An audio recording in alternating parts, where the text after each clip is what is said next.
হাই friends, কি খবৰ আপোনালোকৰ? ভাত খালেনে সকলোৱে? ভাত খাবলৈ লৈছোঁ। ঠিক আছে, চাওকচোন। এয়া হৈছে আলু ভাজি, আলু আৰু বুট ভাজিছিলোঁ। আৰু এইবিধ কি জানেনে? এইবিধ হৈছে পনৌনোৱা শাক বুলি কয়। আলুৰ সৈতে ভাজিছিলোঁ। পনৌনোৱা শাকটো বেমাৰৰ কাৰণে বহুত ভাল। এইটো পাচাবৰ কাৰণে ভাল, কিডনীৰ কাৰণে, মানে হাৰ্টৰ কাৰণে, সকলো কাৰণে ভাল বুলি ভাল।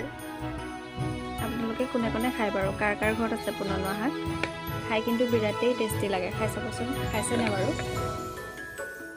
আৰু এইফালে আছে এয়া দালি কিহৰ লগত গম পায়নে? ঢেকীয়া, আলু আৰু অমিতাৰ লগত।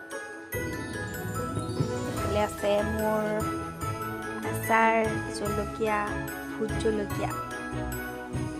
দেখিলেই লোভ লাগে ন? জলকীয়াটো খাওঁ লাগে নাই বাৰু আপোনালোকৰ?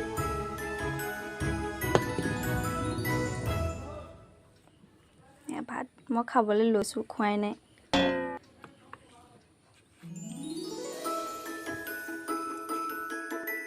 আজি বতৰটো বৰ ডাৱৰীয়া হয়।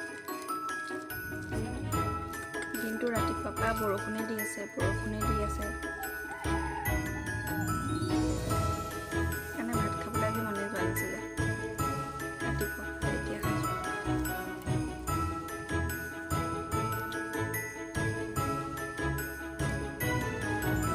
আপোনালোকে ভাত খালেনে বাৰু?